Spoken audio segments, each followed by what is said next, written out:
सबसे पहले तो हमको ये सोचना होगा कि जब 400-500 लोग किसी दूसरे जगह से आकर के वहाँ पर बसे हुए हैं, क्या वो लोग पुलिस थाना में मुसाफरी दर्ज कराए हैं? वो आश्रम बनने वाला था दूसरे जगह में, वो आश्रम अभी आके बन रहा है बीजा तराई में। आप लोग क्यों विरोध कर रहे हैं उस आश्रम? क्योंकि वो हमारे राम और कृष्ण को पूजा करने से मना कर रहा है, पखंड बताया जा रहा है। सभी ने कहा कि ये हिंदू विरोधी है संत रामपाल, जो हमको तोड़ने का काम कर रहा है, आपस में लड़वाने का काम कर रहा है और अपने आप को कबीर दास के अवतरित पुरुष अपना बता रहे हैं। वो गलत नहीं रहते तो उसको जेल नहीं होता, धारा 302 उसके ऊपर लगा हुआ है। रामपाल महाराज जी जेल गए हैं इसलिए आप लोग विरोध कर रहे हैं कि आश्रम? जेल जाने से नहीं है, जेल तो आसाराम भी गए हैं। उसका जांच होना चाहिए, उसका फंडिंग कहाँ से आ रहा है, कहाँ से लोग आ रहे हैं, क्योंकि कोई भी गांव में आके कहीं के लोग कुछ नहीं बना सकते। जरूर इसमें कुछ दाल में काला है, इसको हमको ऐसा लगता है। ये एक प्रकार का रणनीति है, इसमें विदेशी फंडिंग भी हो रहा है मुझे लगता है। उसका जांच होना चाहिए, उसका इंडिविजुअल, उसका पर्सनल जमीन है। वो विजय तरीका वो ट्रस्ट में जुड़ा हुआ है, उसी का जमीन ट्रस्ट में बेचा गया है और वो भी रामपाल में जुड़ा है। और यदि प्रशासन सहयोग नहीं करता है तो वहाँ उग्र आंदोलन होगा। हम वहाँ पे 50,000 लोगों की एक भीड़ इकट्ठा कर करके पूरे सब प्रशासन को हिलाएंगे कि सार सार तुलसी कही, सुर कही, अनूती, बचा खुचा कबीरा कही और कही सब झूठी। तो कबीरदास के बाद जितने भी बोलने वाले हैं तो सब झूठा ही है। स्पर्श मल्टी स्पेशलिटी हॉस्पिटल अब गैस्ट्रोएंटेरोलॉजी की सुविधा के साथ आपकी सेवा में, साथ ही दे रहा है एम्बुलेंस के लिए टोल फ्री नंबर की सुविधा 180030091616। स्पर्श मल्टी स्पेशलिटी हॉस्पिटल, एक एहसास अपनेपन का।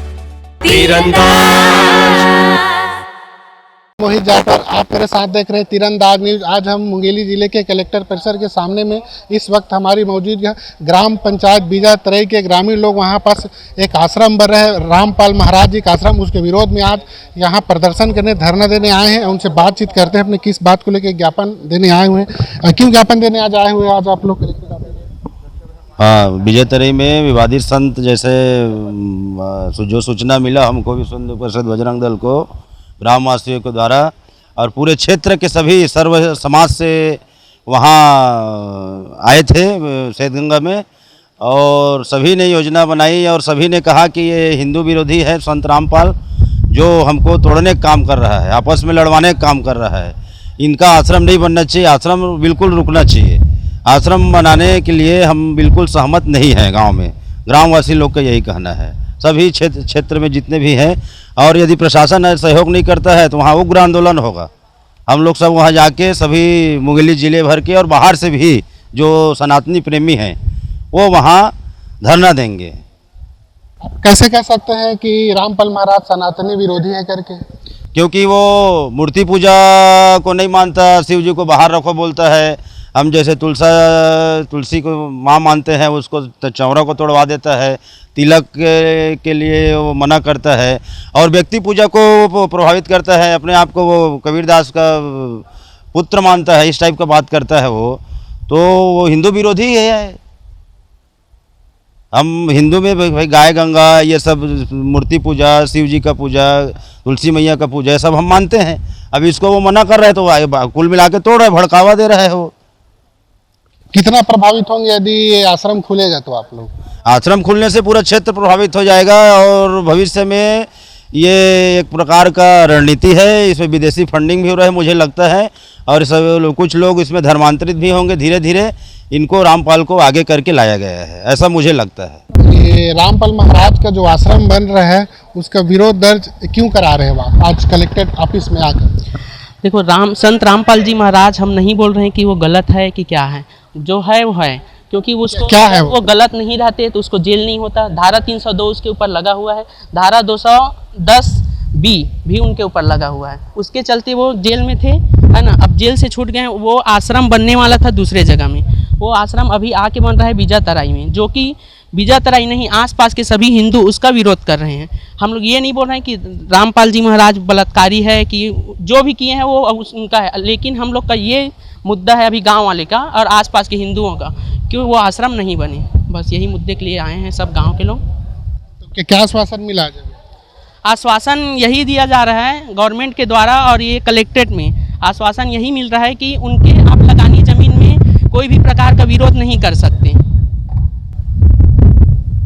बस यही है। कि मांग पूरी नहीं होती है तो अब मांग पूरी नहीं होती, देखो ये किसी एक का मांग नहीं है, पूरे गांव के लोग आए हैं और आसपास के भी हिंदू धर्म के जो आए हैं उनका विरोध यही है कि अगर नहीं होता है उसका जांच होना चाहिए। हम एक नहीं बोल रहे हैं कि वो ना बने, उसका जांच होना चाहिए। उसका फंडिंग कहाँ से आ रहा है, कहाँ से लोग आ रहे हैं, क्योंकि कोई भी गाँव में आके कहीं के लोग कुछ नहीं बना सकते। मुद्दा ये है, बाकी जो नहीं बोल रहे हैं और बोल रहे हैं वो यही मुद्दा है कि उसका जांच होना चाहिए। उसका इंडिविजुअल, उसका पर्सनल ज़मीन है तो वो ज़मीन कुछ दिन के लिए, क्योंकि उसमें बोर्ड लगी थी वो बेचने के लिए ज़मीन को, तो जो आश्रम बन रहा है उसका फंडिंग कहाँ से हो रहा है और वो एक्चुअल में उसका जो ट्रस्ट है उसका मुखिया कौन है ये जानना चाह रहे हैं। ये जो ट्रस्ट की ज़मीन जो बता रहे हैं किसके नाम से रजिस्ट्री हुई है और कौन की ज़मीन खरीदा है? मुझे लगता है ये हरियाणा के किसी व्यक्ति विशेष का है। और इसमें सबसे पहले तो हमको ये सोचना होगा कि जब 400-500 लोग किसी दूसरे जगह से आकर के वहाँ पर बसे हुए हैं, क्या वो लोग पुलिस थाना में मुसाफरी दर्ज कराए हैं? अगर नहीं कराए हैं तो वहाँ पर काम क्यों हो रहा है? बिना अनुमति के क्यों आश्रम बना रहे हैं? दिन को भी अलग बन रहा है, रात को भी अलग बन रहा है। इसकी फंडिंग पैसा कहाँ से आ रहा है? 6 एकड़ में बनाना कोई सरल काम नहीं है। आज अगर एक आदमी अगर यहाँ पर कोई एक ठो दुकान या मकान बनवाना चाहता है तो पहले एक ठो ज़मीन को तो डाइवर्सन करवाना पड़ता है, तब वो मकान बना पाएगा। वो 6 एकड़ में कहाँ से, अभी 1 महीना पहले वो खरीदा है और इतना जल्दी आश्रम कैसे बनवा रहा है? ज़रूर इसमें कुछ दाल में काला है, इसको हमको ऐसा लगता है। और इसके लिए मैं संपूर्ण हिंदू समाज के सभी लोगों को और आप सब मीडिया प्रभारी जितने भी हैं, पत्रकार बंधु हैं, जितने नेता हैं, जितने धार्मिक नेता हैं, इन सब को वहाँ पर जा कर के हकीकत को जांच करना चाहिए और देखना चाहिए कि उनका वास्तव में उन लोगों का क्या एम है, तब हमको ये सब मालूम पड़ेगा। क्या रामपाल महाराज जी जेल गए हैं इसलिए आप लोग विरोध कर रहे हैं क्या? सिर्फ जेल जाने से नहीं है, जेल तो आसाराम भी गए हैं, जेल तो निर्मल बाबा भी गए हैं। और ये लोग चूंकि हिंदू धर्म के विरोधी हैं, हिंदू धर्म का विरोधी, जैसे हमारे भाई लोग बताए कि हमारा जो संस्कार है, 16 संस्कार है, ये संस्कार को ये झुठला रहे हैं और अपने आप को कबीर दास के अवतरित पुरुष अपना बता रहे हैं। लोग कैसे हो जाएंगे कबीर दास के अवतरित पुरुष? अभी कबीर दास के अवतरित पुरुष हैं मान लो, तो वो तो कभी तुलसीदास के विरोधी नहीं थे। और कबीर दास ने तो खुद कहा है कि सार सार तुलसी कही, सुर कही अनूती, बचा खुचा कबीरा कही और कही सब झूठी।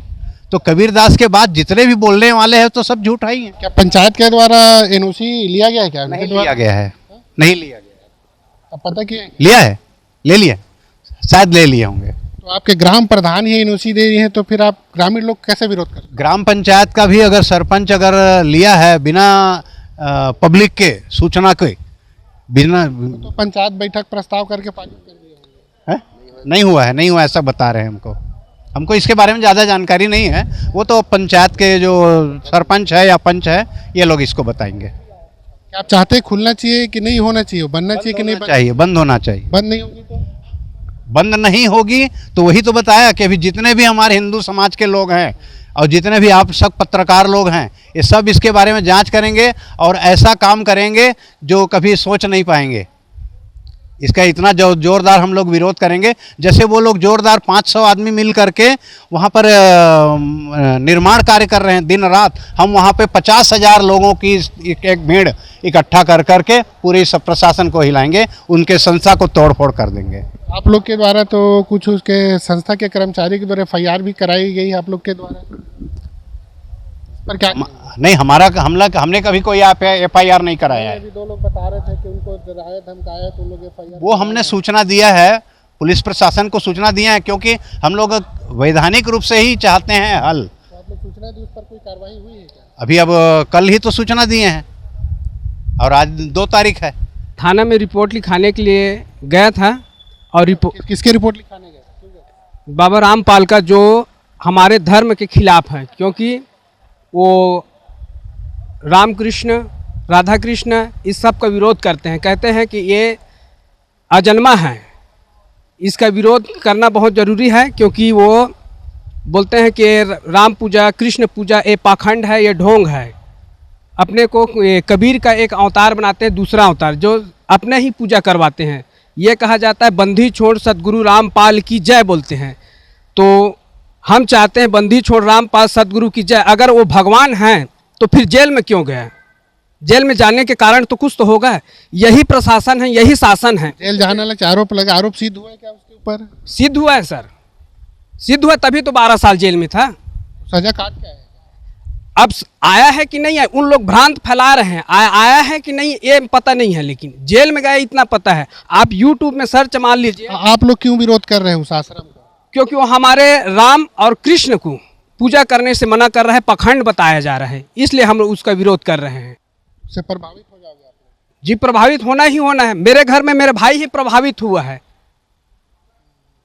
किसी भी व्यक्ति का तबीयत खराब होता है तो कहते हैं कि हमारे रामपाल में आओ। आपको कौन धमकाया था वहाँ? मुरली गबेल।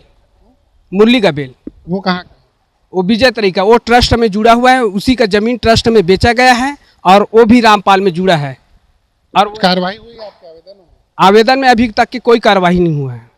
तो आगे क्या चाहते हैं? आगे यही चाहते हैं सरकार से, अभी कलेक्टर में आए हैं, अगर साथ दे दे तो ठीक है, नहीं तो फिर धरना प्रदर्शन करेंगे। खुश है तो फिर खुशी मना ले, छोटा बड़ा केक मंगा ले, संगम में मिलता है बढ़िया केक, संगम में मिलता है बढ़िया केक। तीरंदाज